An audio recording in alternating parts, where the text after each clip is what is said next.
You ever wake up and feel like the world is just waiting to punch you in the face?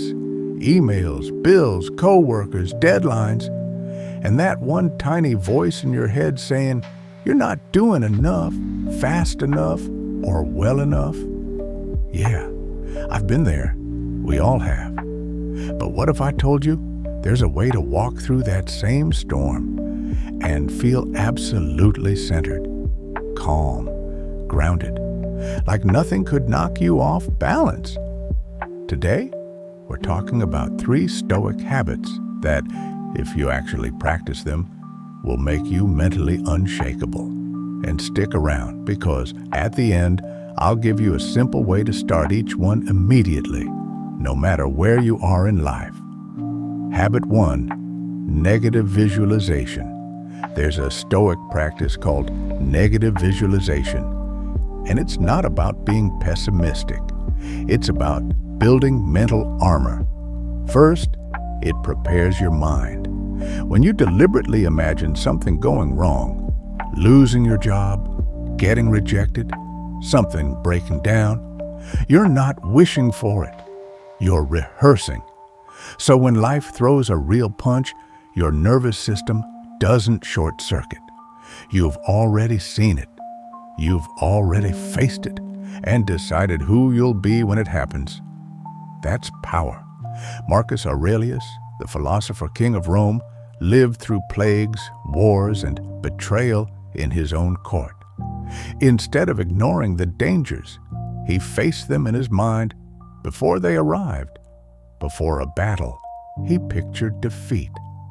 Before meeting a senator, he imagined betrayal.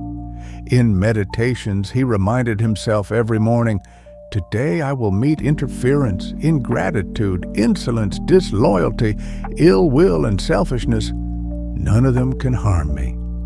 He rehearsed the blows, so when they landed, he stayed steady. This wasn't pessimism. It was preparation, the kind that made him unshakable. Second, it shifts your perspective.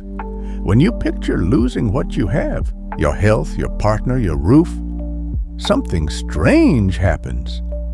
The things you were tired of, you start to appreciate them. You clean your space. You back up your files.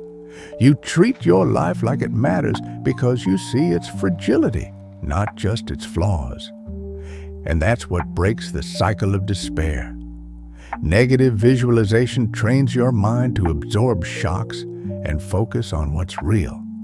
Slowly, the world stops feeling like an enemy and starts to feel like something you're built to move through. So tell me, if you knew something you loved could be gone tomorrow, what would you start cherishing today? Now, once your mind is prepared for the worst, the next step is to strengthen your body and will for discomfort. So when real challenges arrive, they barely shake you. Habit 2, voluntary discomfort. Voluntary discomfort means you deliberately choose temporary hardship to train for real adversity. It increases your tolerance for discomfort, helps you revalue what you have, and builds a reserve of inner strength for future challenges. Theodore Roosevelt, even as President of the United States, practiced this relentlessly. He camped in freezing conditions, rode horseback for miles, and swam across icy rivers, not because he had to, but because he refused to let comfort make him weak. That way, when the real storms came, political crisis, war, his mind and body were already conditioned to endure. You can do the same in everyday life. Try reducing consumption at the supermarket, getting rid of what you don't need, sometimes changing your commute to walk, bike, or take public transit instead of driving. Take cold showers. Sleep on the floor once in a while. Minimalism, when done right, also works here. Stripping away excess breaks unconscious consumption, frees your mind from clutter, and helps you see what's truly enough. That's not self-punishment. That's training for resilience.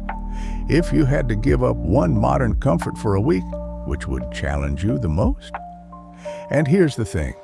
Mental and physical resilience are powerful. But without control over your reactions in the moment, all that preparation can be lost in a single instant. Habit 3. The pause. The pause is the art of catching yourself between stimulus and response. Epictetus taught that we can't control what happens to us, only how we respond. Modern neuroscience agrees. In those few seconds before reacting, your prefrontal cortex can step in and stop your limbic system from hijacking the moment. Abraham Lincoln mastered this. During the Civil War, when generals failed him or critics attacked, he often wrote scathing letters and then tucked them away, never sent. One famous letter to General Meade, after missing a chance to end the war early, was brutally honest. But Lincoln never mailed it. By pausing, he avoided burning bridges and kept focus on the bigger mission. In your life, the pause can be as simple as counting to 5 before replying when you're angry or insulted. Those seconds can save you from words you'll regret, from deals you'll ruin, from relationships you'll damage. The pause isn't weakness. It's strength in disguise. It's the difference between living at the mercy of your impulses and living with deliberate control. Think about the last time you reacted instantly and regretted it. How would things have changed if you had paused? Here's how you can start these habits today. No big life changes, no waiting for the right time. For habit 1, imagine your phone, your laptop, or your car suddenly stops working tomorrow. Feel the inconvenience, the frustration. Then look at those items today with fresh eyes. Take care of them. Back up your data. This simple shift builds gratitude and readiness. For habit 2, set small discomfort challenges. Skip the elevator. Take a cold shower. Walk or bike to work. Eat simpler meals. Or go minimalist. Remove one unused item from your home each day. You'll train your resilience and free resources for when life really tests you. For habit 3, use the 5-second rule. When provoked, pause for 5 full seconds before speaking. Breathe.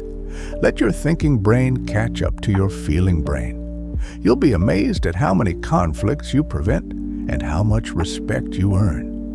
If you start these habits, you won't just survive the chaos. You'll walk through it steady, calm, unshakable. If this video gave you value, share it with someone who needs it. And in the comments, tell me, which habit will you start practicing today?